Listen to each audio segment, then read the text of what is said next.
أعوذ بالله من الشيطان اللعين الرجيم. بسم الله الرحمن الرحيم.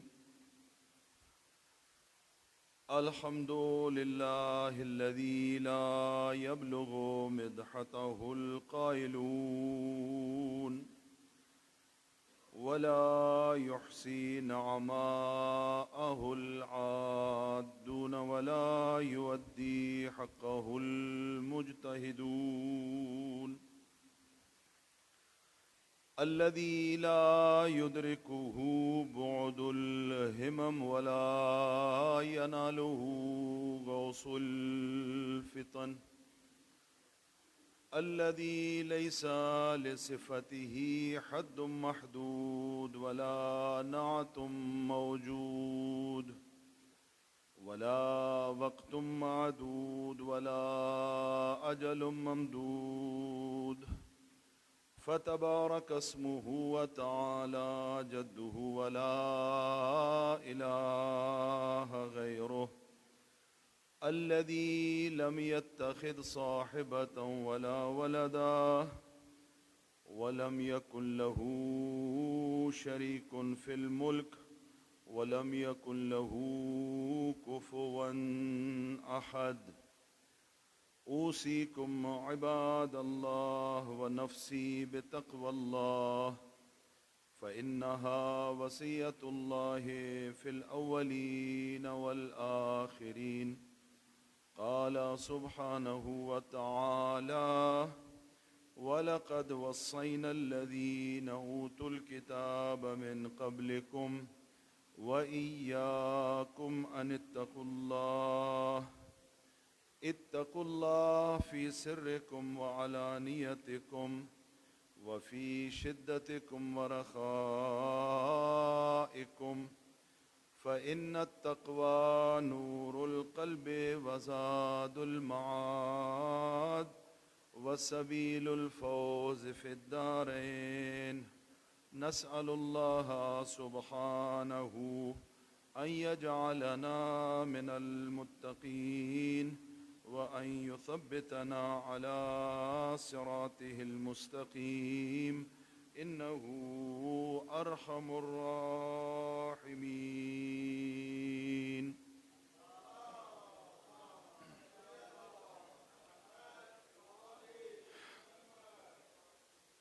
برادران ایمانی، مومنین کرام، سروران معظم، سب سے پہلے اپنے آپ کو اور آپ برادران کو تقوی الہی کی نصیحت کرتا ہوں۔ اللہ تعالیٰ کی بارگاہ میں ذوات مقدسہ محمد و آل محمد علیہ السلام کے وسیلے سے دعا کرتا ہوں ہم سب کو صحیح معنوں میں دامن قرآن اور دامن اہل بیت علیہ السلام سے متمسک ہونے کی سعادت اور توفیق عطا فرمائے۔ گزشتہ جمعے کے خطبے میں یہ توفیق حاصل رہی کہ ہم نے عقیلہ بنی ہاشم حضرت زینب کبریٰ سلام اللہ علیہا کا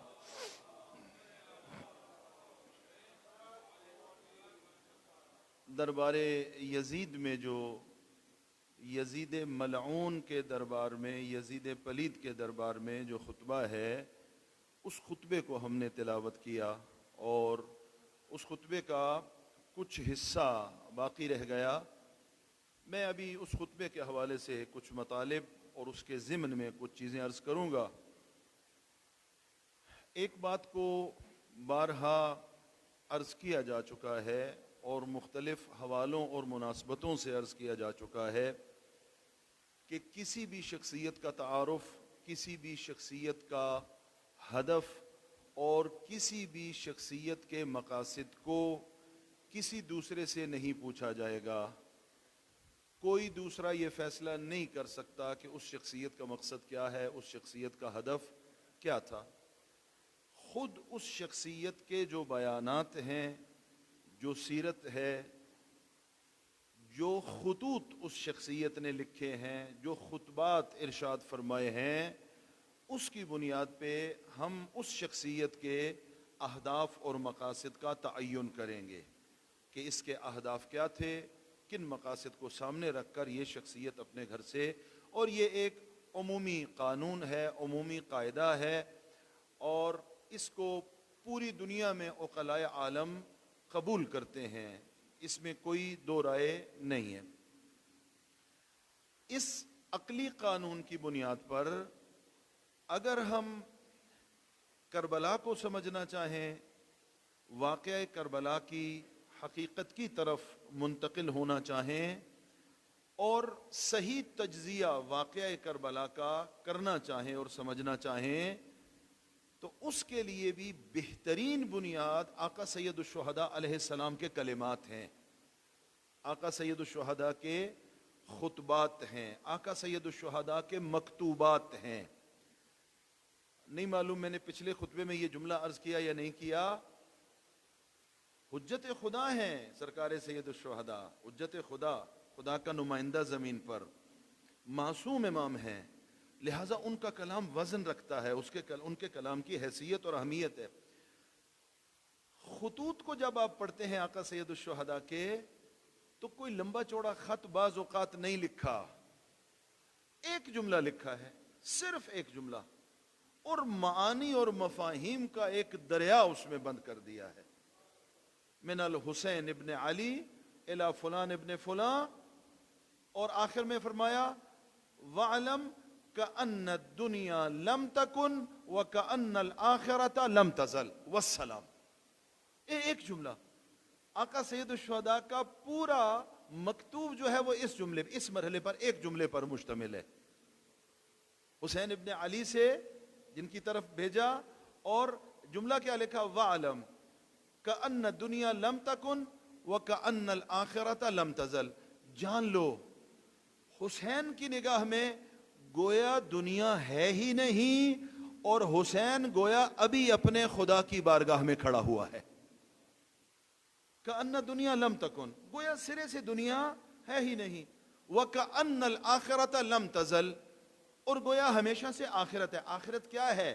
آخرت یعنی جب ہم نے اپنے اللہ کی بارگاہ میں جانا ہے۔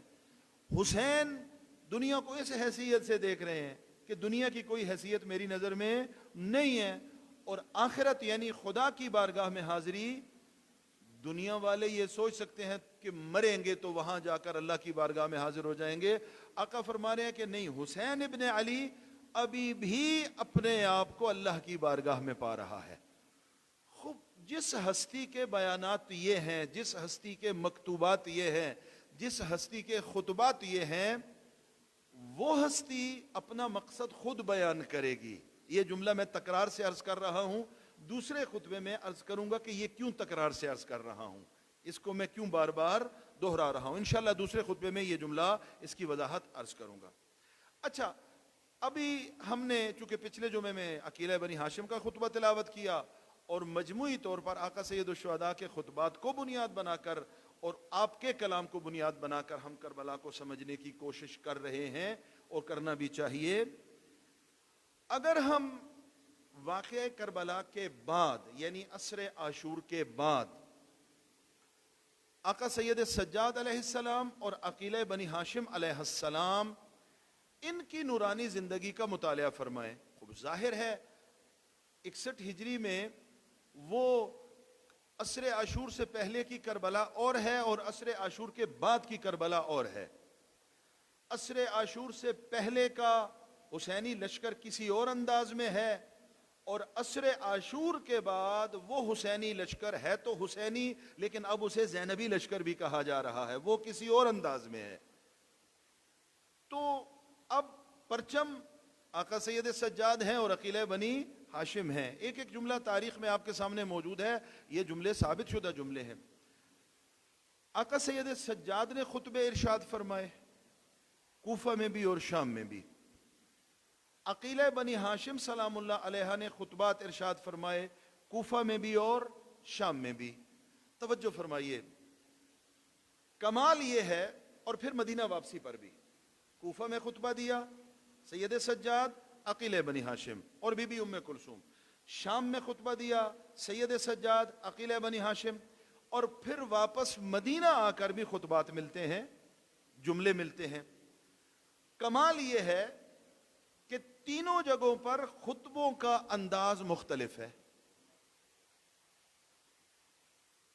کوفہ میں جو خطبے کا انداز ہے، چاہے وہ عقیلہ بنی ہاشم ہو یا سید سجاد کے جملے، وہ اور انداز ہے۔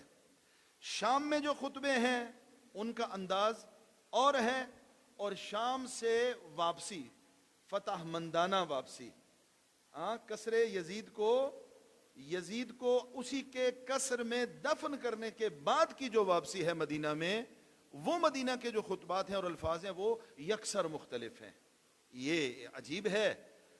یہ کس کے خطبے ہیں؟ جو علی و فاطمہ علیہم السلام کے دامن عصمت سے تربیت یافتہ ہیں، جن کی تربیت مقام عصمت سے ہوئی ہے۔ اور چاہے سید سجاد ہوں، چاہے زینب کبریٰ ہوں، ان کے بارے میں جو جملے ملتے ہیں کہ یہ کتنے باعظمت لوگ ہیں اور کتنے، وہ اپنی جگہ پر باقی ہے۔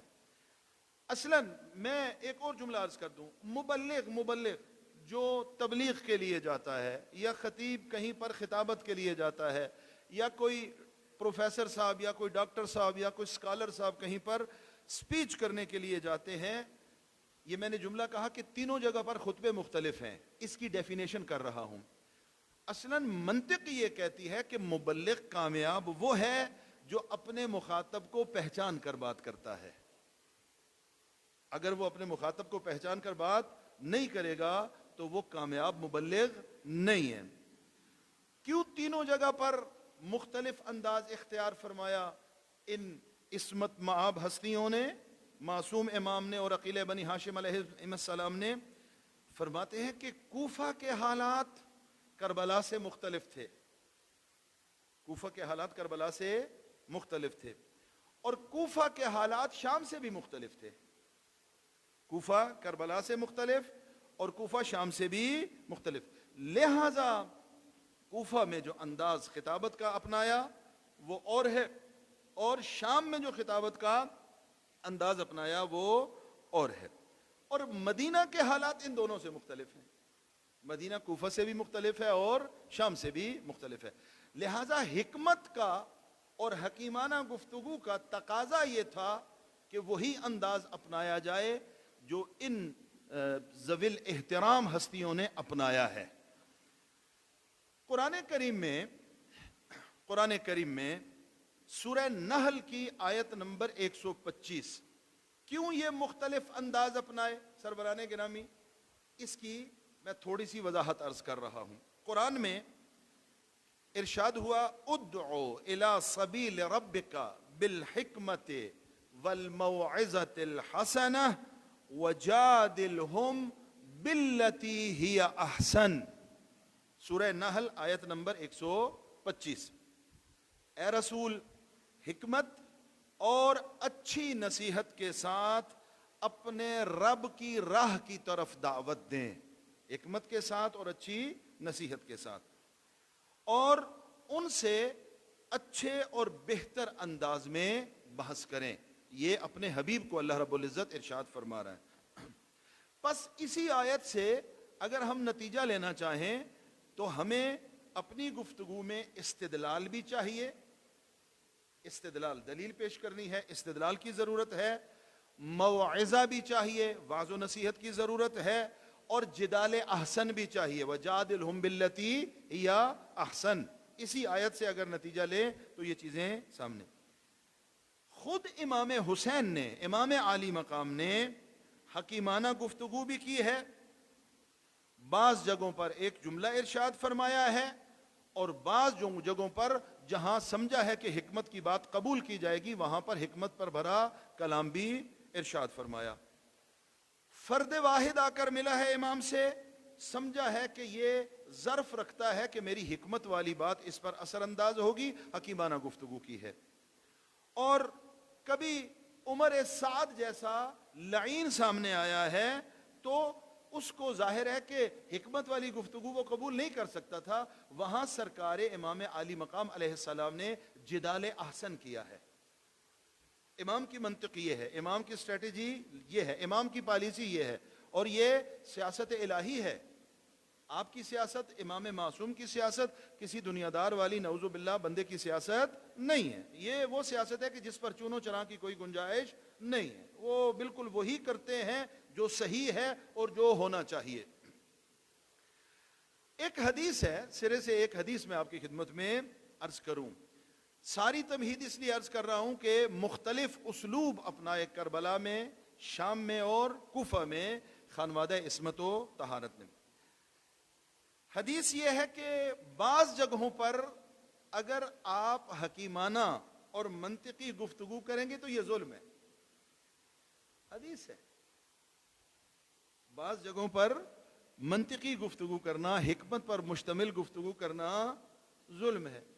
آسان کر دوں، جو ظرف نہیں رکھتے ان کے سامنے 100 دفعہ آپ حکیمانہ گفتگو کریں، ان پر کوئی اثر نہیں ہوگا۔ روایت کہہ رہی ہے کہ بعض جگہوں پر حکیمانہ گفتگو نہیں کرنی چاہیے۔ قال رسول اللہ صلی اللہ علیہ وآلہ وسلم،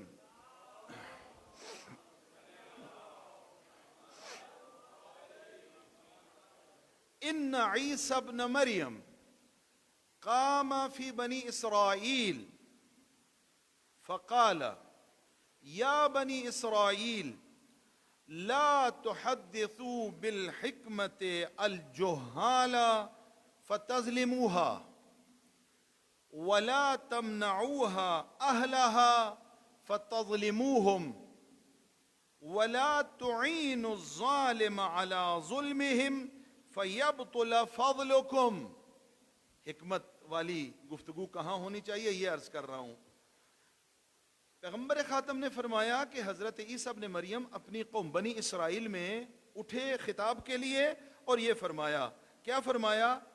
کبھی بھی جاہلوں کے سامنے حکمت پر مشتمل گفتگو نہ کرو، جوہال کے سامنے حکمت پر مشتمل گفتگو اور کلام نہ کرو۔ وجہ یہ اس حکیمانہ گفتگو پر ظلم ہے، کلام وزنی ہے، اور جن کے سامنے بیان کیا جا رہا ہے وہ اس کا ظرف اور اہلیت نہیں رکھتے، لہذا اس حکیمانہ گفتگو پر ظلم ہے کہ اسے کس کے سامنے پیش کیا جائے جو اس کی اہلیت نہیں رکھتا۔ دوسرا جملہ، اور ان افراد کے سامنے کہ جو حکمت آمیز کلام سنتے بھی ہیں اور وصول بھی کرتے ہیں اور ہضم بھی کرتے ہیں، حکیمانہ گفتگو نہ کرنا ان افراد کے حق میں خیانت ہے اور ظلم ہے۔ جو اہل ہیں، جو سنتے ہیں، جو سمجھتے ہیں اور پھر عمل کرتے ہیں، فرمایا ان کے سامنے اگر منطقی اور حکیمانہ گفتگو نہ کی جائے تو ان کے اوپر کیا کیا ہے؟ ظلم کیا ہے۔ اور تیسرا جملہ جو سرور کائنات سے منقول ہے، وَلَا تُعِينُ الظَّالِمَ عَلَى ظُلْمِهِمْ، کبھی بھی ظالم کی اس کے ظلم پر مدد نہ کرنا، ظالم کے مددگار نہ بننا۔ وجہ کیا ہے؟ فَيَبْطُلَ فَضْلُكُمْ، اگر تم ظالم کے مددگار بن جاؤ گے تو کسی اور کا انکار ہو نہ ہو خود اپنی فضیلتوں کا تم انکار کرو گے، اپنی فضیلتوں کا انکار کرو گے۔ جو ظالم کا مددگار بن گیا گویا کہ وہ کوئی فضیلت نہیں رکھتا، اس کی کوئی حیثیت نہیں ہے، جو ظلم پر ظالم کا مددگار بن جائے۔ اور حکیمانہ گفتگو، حکمت پر مشتمل کلام ہونا چاہیے۔ اور اس کے بعد ارشاد فرمایا ایک اور حدیث میں معصوم سے، اچھا میں یہاں پر یہ جملہ عرض کر دوں، یہ بعض منابع میں معصوم سے منقول کلام کے طور پہ ذکر ہوا، اور بعض منابع میں کہا گیا یہ حکما کا کلام ہے، حکیم کا کلام ہے۔ مثلا فرض کریں، مثال کے طور پہ عرض کر رہا ہوں، بو علی سینا سے مثلا نقل ہوا ہے، لیکن بعض منابع نے کہا نہ، یہ معصوم سے منقول ہے۔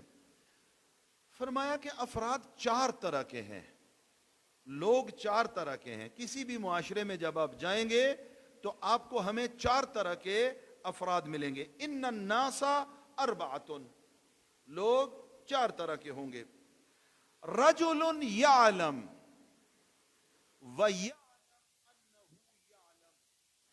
رجل یعلم ویعلم انه یعلم فذاک مرشد عالم فاتبعوہ. میں توجہ چاہوں گا، یہ خاص توجہ طلب جملے ہیں. بعض افراد وہ ہیں کہ جو صاحب علم ہے، صاحب فضل ہیں، عالم ہے واقعاً، اور اپنے عالم ہونے کا علم رکھتے ہیں، جانتے ہیں کہ اللہ نے ہمیں یہ صفت علم عطا فرمائی ہے. اگر ایسا شخص تمہیں مل جائے جو عالم ہو، صاحب فضل ہو، صاحب حکمت ہو، اور اس کو پتا ہو کہ اللہ نے یہ علم اس پر لطف و کرم کیا ہے، فَذَاكَ مُرْشِدٌ عَالِمٌ فَاتَّبِعُوهُ، ایسے فرد کی اتباع کرو، اپنی زندگی کی رہنمائی اس سے لے لو، اپنے معاملات میں اس کی طرف بڑھو، اور اس صاحب الرائے شخص سے اس کی رائے پوچھو، اس لیے کہ وہ واقعاً عالم ہے. یہ ایک طرح کے افراد معاشرے میں آپ کو ملیں گے. دوسری طرح کے افراد کون ہیں؟ رجل یعلم ولا یعلم انہ یعلم. ایک شخص ہے تو عالم، لیکن خود اس کو اپنے عالم ہونے کا پتہ نہیں ہے. عالم ہے، علم رکھتا ہے، مسائل سے آشنائی رکھتا ہے، لیکن وہ کیا ہے؟ ولا یعلم انہ یعلم فذاک غافل. فرمایا یہ غافل ہے، جو عالم ہے لیکن اپنے عالم ہونے کی طرف متوجہ نہیں ہے. فذاک غافل. خوب اس کو کیا کریں بھائی؟ فرمایا فایقظوہ، فایقظوہ، اسے بیدار کرو، اسے خواب غفلت سے جگاؤ. بھائی آپ جانتے ہو، آپ عالم ہو، آپ کا مقام یہ ہے، آپ کا مرتبہ یہ ہے، آپ اپنے مقام اور مرتبے کے مطابق، اپنی حیثیت کے مطابق آگے بڑھو. توجہ فرمائیں، عالم ہے لیکن وہ کسی وجہ سے متوجہ نہیں ہے، یا اس بیچارے کو متوجہ ہونے نہیں دیا جا رہا، ہاں اس کو بیدار کرو، اس کو کہو کہ نہیں بھائی آپ کا مقام یہ ہے، اپنی حیثیت کے مطابق یہ کام کرو. غافل کو بیدار کرو. اور تیسرا، وَرَجُلٌ لَا يَعْلَمْ وَيَعْلَمْ أَنَّهُ لَا يَعْلَمْ. ایک فرد ہے کہ جو علم نہیں رکھتا، عالم نہیں ہے، اور اپنے عالم نہ ہونے کو جانتا ہے، جانتا ہے کہ میں صاحب علم و منصب، صاحب فضل نہیں ہوں. فَذَاكَ جَاهِلٌ، یہ جاہل ہے. فَعَلِّمُوهُ، جاہل کو تعلیم دو، جاہل کو پڑھاؤ، جاہل کو سکھاؤ، جو جانتا ہے کہ میں عالم نہیں ہوں. اور چوتھا فرد، وَرَجُلٌ لَا يَعْلَمْ وَيَعْلَمْ أَنَّهُ يَعْلَمْ. یہ ہمارے معاشرے کا المیہ ہے. اکثریت اس بات کا احساس نہیں کرتی. ایک فرد ہے کہ جو عالم نہیں ہے، جانتا نہیں ہے، لیکن حقیقت میں عالم نہ ہونے کے باوجود وہ اپنے آپ کو سب سے بڑا عالم سمجھتا ہے. جانتا نہیں ہے، عالم نہیں ہے، وَيَعْلَمْ، اور یہ سمجھتا ہے کہ أَنَّهُ يَعْلَمْ، کہ اس جیسا کوئی بھی نہیں ہے. یہ کیا ہے؟ فَذَاكَ ضَالٌ. جاہل نہیں کہا، ضال کہا ہے. ضال عربی ذوق رکھنے والے بیٹھے ہیں، عربی ذوق رکھنے والے. ضال کا ترجمہ کروں گا یہاں پر. یہ گمراہ ہے، یہ گمراہ ہے. آقا امیر کائنات علی حیدر کرار علیہ افضل التحیت والثناء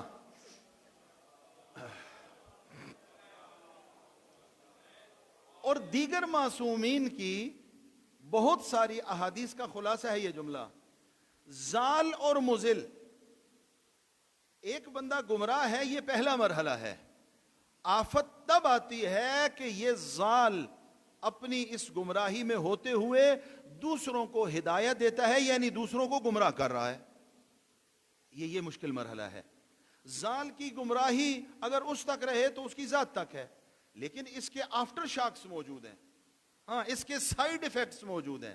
وہ سائیڈ ایفیکٹس کیا ہیں؟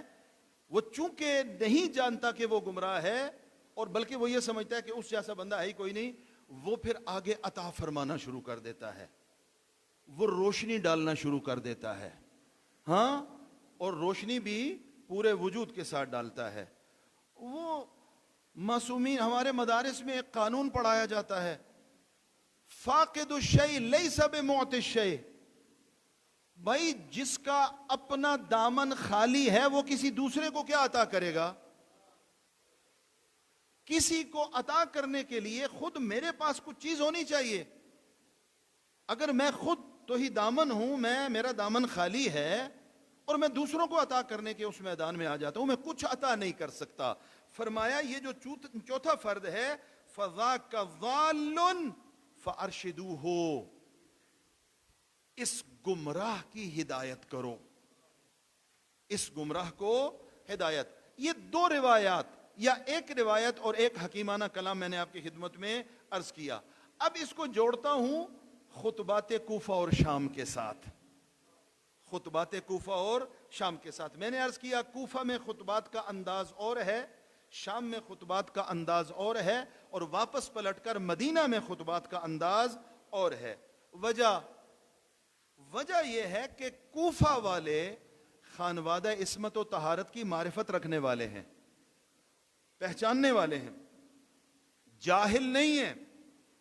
انہوں نے خط لکھ کے بلایا ہے، امام علیہ السلام کو دعوت دی ہے، اور ان خطوط کا وقت ملے تو مطالعہ فرمائیں جو تاریخ کے صفحات میں موجود ہیں.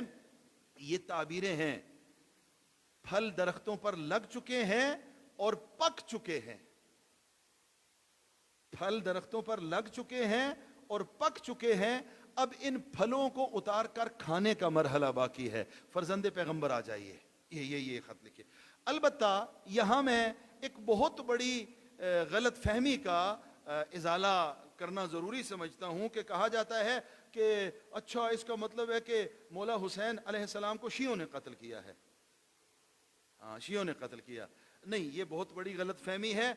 کوفہ میں صرف شیعہ نہ تھے، کوفہ میں صرف شیعہ نہ تھے. ہاں شیعہ بھی تھے، اس کا انکار نہیں ہے، لیکن بنو امیہ کے بہت بڑے جاسوس کوفہ میں رہ رہے تھے، پیڈ جن کو پیسہ دیا جا رہا تھا اور پیسہ دیا جا رہا تھا. اگر نہیں سمجھ آ رہی یہ بات تو اس بات کی طرف توجہ فرمائیں کہ مولا امام حسن مجتبیٰ کی جو شہادت کے اسباب ہے اور جو لالچ دیا گیا اور کس کس کو دیا گیا اور کس نے دیا، وہ تاریخ کے صفحات کا حصہ ہے. لہذا صرف کوفہ میں شیعہ نہ تھے، خوارج موجود تھے کوفہ میں، خارجی موجود تھے، بنو امیہ کے پیروکار موجود تھے. پس کوفہ میں خطبے کے انداز کے مختلف ہونے کا سبب یہ ہے کہ وہ پہچانتے تھے، جاہل نہیں تھے. 15-20 سال پہلے عقیلہ بنی ہاشم اسی کوفہ میں خواتین کے لیے درس تفسیر دیا کرتی تھی، اسی کوفہ میں شہزادی قرآن کا درس دیا کرتی تھی. لہذا حکمت کا تقاضا یہ تھا کہ کوفہ میں ان کی سرزنش اور ملامت کی جائے. لہذا شہزادی نے جو انداز اپنایا کوفہ میں وہ ملامت کا انداز تھا، سرزنش کا انداز تھا. لہذا خطبہ زینب سراسر جو کوفہ میں ہے وہ ملامت پر مشتمل ہے اور سرزنش پر مشتمل ہے. نتیجہ کیا ہوا؟ کوفہ میں جب شہزادی نے خطبہ دیا ہے تو خطبہ سنتے ہوئے اپنی داڑیاں نوچ رہے تھے، اپنی داڑیوں کو باقاعدہ نوچ رہے تھے. وجہ کیا تھی؟ جانتے تھے کہ اس عقیلہ کا مقام کیا ہے، جانتے تھے کہ یہ شہزادی کیا ارشاد فرما رہی ہے. لہذا کوفہ پر اس ملامت والا خطبہ ارشاد فرمایا. شام میں جہالت ہے، شام میں جہالت ہے.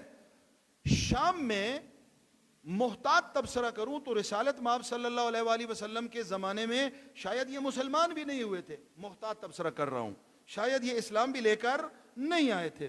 یہ 13 یا 14 ہجری کو یا اس سے بعد مسلمان ہوئے. لہٰذا ان کا اسلام جو ہے وہ اموی اسلام ہے. توجہ نہیں فرمائی آپ نے، یہ محمدی اسلام نہیں ہے. اسلام کا وہ تعارف وہاں پر کرایا گیا ہے جو بنو امیہ کا تعارف ہے. شام میں اسلام کا وہ چہرہ ہے جو بنو امیہ نے پیش کیا ہے. اور میں نے وہ جملہ نقل کیا کہ کہتے تھے کہ رسول کے رشتہ دار یہی بنو امیہ ہیں، ان کے علاوہ تو کوئی رشتہ دار ہے ہی نہیں. ابن اسیر وہ جملہ عرض کر چکا کہ پوچھا گیا کہ علی اور فاطمہ کا رشتہ کیا ہے، کہا ہے کہ علی فاطمہ کا باپ ہے. اہل بیت کا تعارف نہیں ہے. شام میں جہالت ہے. پس شام میں چونکہ جہالت ہے لہذا انہیں آگاہ کرنے کی ضرورت ہے. خطبے کا انداز بدل گیا اور شام میں عقیلہ بنی ہاشم علیہ السلام کا خطبہ جو پچھلی دفعہ تلاوت ہوا، 7 مرحلے ہیں اس خطبے کے، 7 درجے ہیں اس خطبے کے، کہ ایک کے بعد ایک درجہ، ایک کے بعد ایک مرحلہ، اور متعدد آیات قرآنی کے ساتھ استشہاد فرمایا ہے، ایک ایک کر کے آیات کو ذکر فرمایا اور اپنے مقام اور مرتبے کو بیان فرمایا۔ لہذا یہ شام کا انداز اور ہے۔ مدینہ کی صورتحال کوفہ اور شام دونوں سے مختلف ہے۔ کوفہ میں جانتے تھے لہذا سرزنش کی، شام میں نہیں جانتے تھے لہذا انہیں آگاہ کیا۔ مدینہ میں کیا ہے؟ یہاں بنی ہاشم ہیں، یہاں بنی ہاشم ہیں، یہاں اہل بیت ہیں، یہاں سرور کائنات حضرت محمد مصطفیٰ صلی اللہ علیہ وآلہ وسلم ہیں۔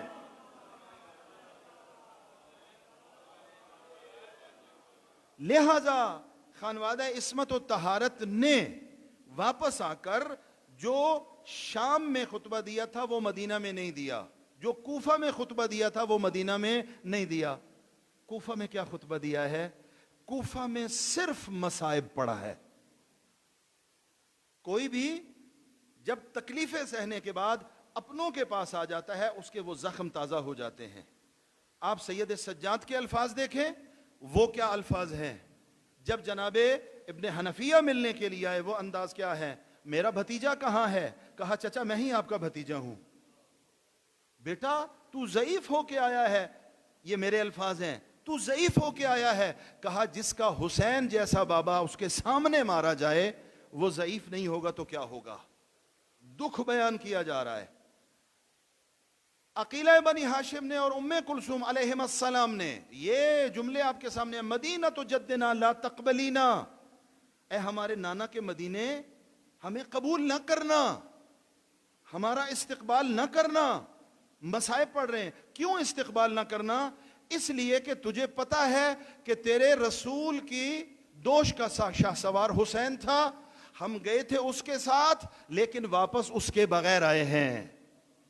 پھر اگلا جملہ ارشاد فرمایا منظر کیا تھا؟ وہ جو دوش رسالت کا شاہ سوار تھا اس کا پاکیزہ بدن تو کربلا میں رہ گیا تھا، لیکن اس کے پاکیزہ سر کو نوکے نیزہ پہ سوار کرا کے کوفہ اور شام میں پھرایا گیا۔ شام میں یکسر انداز کو مختلف فرما دیا اور شام میں مصائب کا اظہار فرمایا۔ اللہ سے دعا ہے انشاءاللہ اگر توفیق رہی اگلے خطبے میں بھی انہی خطبات کے حوالے سے معروضات پیش کروں گا۔ اللہ سے دعا ہے ہم سب کو دامن قرآن اور دامن اہل بیت علیہم السلام سے صحیح معنوں میں وابستہ اور متمسک ہو جانے کی سعادت اور توفیق عطا فرمائے۔ بسم اللہ الرحمن الرحیم۔ اذا جاء نصر اللہ والفتح ورأیت الناس يدخلون فی دین اللہ افواجا فسبح بحمد ربک واستغفر انہ کان توابا۔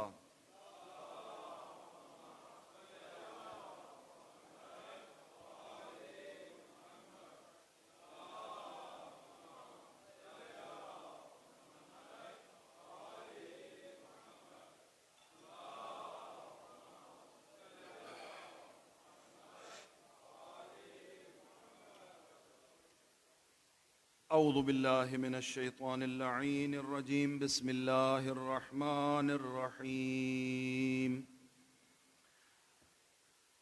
الحمد للہ حمدا کثیرا دائما علی کل نعمہ وآلائہ ونشہد ان لا الہ الا اللہ وحدہ لا شریک لہ الہا ازلیا ابدیا سمیعا بصیرا ونشهد أن سيدنا ونبينا محمدا عبده ورسوله أرسله بالهدى ودين الحق ليظهره على الدين كله ولو كره المشركون۔ اللهم صل على محمد وآله الأطهار الأبرار الذين أذهبت عنهم الرجس وطهرتهم تطهيرا۔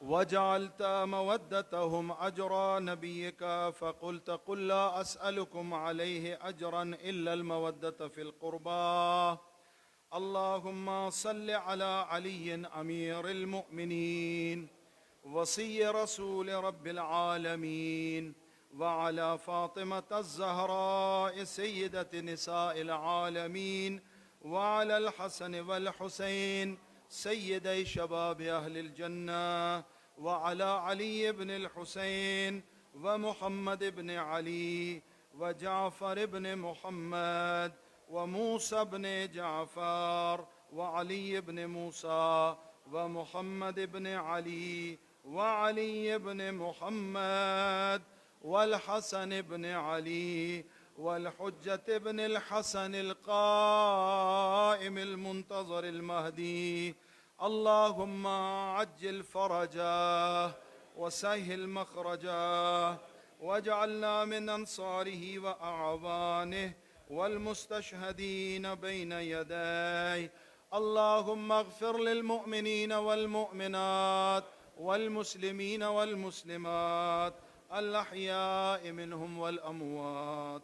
اللهم ارزقنا في الدنيا زيارة الحسين وفي الآخرة شفاعة الحسين.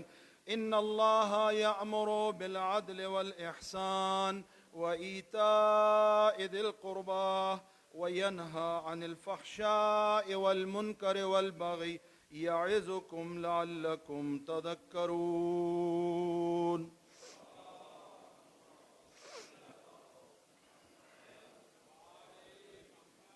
برادران ایمانی، مومنین کرام، سروران معظم، عزاداران سرکار ابا عبداللہ الحسین، دوسرے خطبے کی ابتدا میں اپنے آپ کو اور آپ بزرگواروں کو تقوی الہی کی نصیحت کرتا ہوں۔ خالق و مالک اللہ ہم سب کو صحیح معنوں میں دامن قرآن اور دامن اہل بیت سے وابستہ اور متمسک ہونے کی سعادت اور توفیق عطا فرمائے۔ پہلے خطبے کی ابتدا میں یہ جملہ عرض کیا اور تکرار کے ساتھ عرض کیا کہ مقصد قیام حسین کو سمجھنے کا سب سے بڑا منبع اور سب سے بڑا سورس اور بنیاد وہ خود آقا سید الشہداء کے کلمات ہیں۔ آقا کے کلمات سے ہم سمجھیں گے کہ آقا اپنے گھر سے کیوں نکلے ہیں، قیام کا مقصد کیا ہے، ہدف تحریک کربلا کیا ہے۔ یہ جملہ کیوں عرض کیا؟ ابھی ایک دو دن پہلے ایک بڑے تعلیمی ادارے میں، یونیورسٹی میں کہہ لیجئے، خطاب کے لیے جانے کا اتفاق ہوا، اور وہاں پر ایک صاحب نے گفتگو فرمائی، امام حسین بیانڈ دا کربلا، یہ موضوع تھا، کربلا سے بالاتر ہے امام کا، اس قسم کا موضوع تھا کوئی۔ انہوں نے یہ ثابت کرنے کی بھرپور کوشش کی کہ امام حسین علیہ السلام یہ چیزیں ثابت کرنے کے لیے اور ان چیزوں کو زندہ کرنے کے لیے گھر سے باہر نکلے تھے، اور وہ چیزیں یہاں ممبر و محراب کا تقدس مجھے اجازت نہیں دیتا کہ بیان کروں۔ پھر انہوں نے کچھ حوالہ جات بھی ذکر کیے کہ فلاں صاحب نے یہ کہہ دیا تھا، فلاں صاحب نے یہ کہہ دیا تھا، اور اس کی بنیاد پہ سید الشہداء کا مقصد قیام یہ ہے۔ ہاں، سید الشہداء کا مقصد قیام یہ ہے۔ ان کے بعد میری باری آ گئی، لیکن مجھے افسوس یہ ہوا کہ میرا خطاب سننے سے پہلے وہ چلے گئے۔ البتہ میں نے ان سے کہا کہ میرے خطاب کو ریکارڈ پہ رکھیں اور اگر ہو سکے تو ان تک پہنچا دیں۔ آقا خود امام حسین فرما رہے ہیں، لم اخرج اشرا ولا بطرا ولا مفسدا ولا ظالما انما خرجت لطلب الاصلاح في امة جد رسول الله اريد ان امر بالمعروف وانهى عن المنكر واصير بصيرة جدي وابي۔ خود اپنا مقصد بیان فرما رہے ہیں کہ میں امر بالمعروف کے لیے نکلا ہوں، میں نہی عن المنکر کے لیے نکلا ہوں۔ نہ مجھے تخت چاہیے، نہ مجھے تاج چاہیے، نہ مجھے دولت چاہیے، نہ مجھے شہرت چاہیے، نہ مجھے نام و نمود چاہیے۔ حسین کا تو مقام اور مرتبہ بلند ہے، حسین کے نوکروں کو بھی یہ نہیں چاہیے، حسین کے غلاموں کو بھی یہ نہیں چاہیے۔ لم اخرج اشرا ولا بطرا، کس لیے نکلے ہیں مولا؟ فرمایا اريد ان امر بالمعروف، امر بالمعروف کے لیے نکلا ہوں، نہی عن المنکر کے لیے نکلا ہوں، اور میں اپنے بابا علی اور نانا محمد مصطفیٰ کی سیرت کو لے کے چلوں گا. پورا زور لگا لیا انہوں نے وہ ثابت کر لیں, اور اسی گفتگو کے دوران شاید ان کا بلڈ پریشر بھی ہائی ہو گیا, ثابت نہیں کر سکے. آپ وہ کام ثابت نہ کریں مولا حسین کے لیے جو آپ ثابت نہیں کر سکتے. کسی کی کیا مجال ہے کہ جو بیان کرے کہ حسین کیوں نکلا تھا, یہ حسین بیان کریں گے کہ وہ کیوں نکلے تھے. حسین کو سمجھنے کے لیے اللہ کا کلام چاہیے, محمد مصطفیٰ صلی اللہ علیہ وآلہ وسلم کا فرمان چاہیے. اور وہ کچھ نام لیے, انہوں نے یہ کہا ہے کہ حسین اس کے لیے نکلے تھے, انہوں نے یہ کہا ہے حسین اس کے لیے نکلے تھے. نہ, یہ کام نہ کریں. یہ خیانت ہے مقام سید الشہداء کے حوالے سے. یہ عظمت سید الشہداء کے مقابلے میں جسارت ہے. وہ کسی بزرگوار سے کسی نے کہا تھا کہ جب سارے صحابہ نے بیعت کر لی تھی تو حسین نے بیعت کیوں نہیں کی؟ انہوں نے کہا تیری بات ہی غلط ہے. جملہ یہ ٹھیک نہیں ہے کہ سارے صحابہ نے بیعت کر لی تھی تو حسین نے بیعت کیوں نہیں کی. جملہ یہ ہے کہ جب حسین نے بیعت نہیں کی تھی تو پھر صحابی کیسے تھے جنہوں نے بیعت کر لی تھی؟ معیار حق صحابہ نہیں ہے کربلا کے لیے, معیار حق حسین ابن علی ابن ابی طالب کی ذات ہے. حق کو سمجھنے کا پیمانہ علی و اولاد علی ہے, اور یہ میں نہیں کہہ رہا, یہ سرور کائنات نے بیان فرمایا ہے. لہذا بچے عزیز نوجوان متوجہ رہیں, اپنی ذمہ داریوں کو سمجھیں. کربلا امانت سے پہنچی ہے, امانت سے منتقل فرمائیں. اور کہیں درس کربلا میں, حقیقت کربلا میں, پیغام کربلا میں خیانت نہ ہونے دیں. میری اور آپ کی ذمہ داری ہے اپنے وظائف کو سمجھیں, اپنی ذمہ داریوں کو سمجھیں. جس انداز میں بھی کربلا کی خدمت کر سکتے ہیں کربلا کی خدمت کریں. اور پھر ستم ظریفی یہ ہے کہ مولا امام حسین کے نام پہ پروگرام ہے, سب کچھ بیان کیا جا رہا ہے سوائے سرکار امام حسین علیہ السلام کے. یہ کتنی بڑی مظلومیت ہے اہل بیت کی کہ آپ نام کس کا پروگرام پر نام کس کا رکھ رہے ہیں؟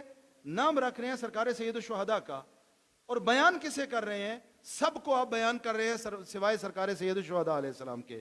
نہیں, یہ خیانت ہے, یہ جسارت ہے.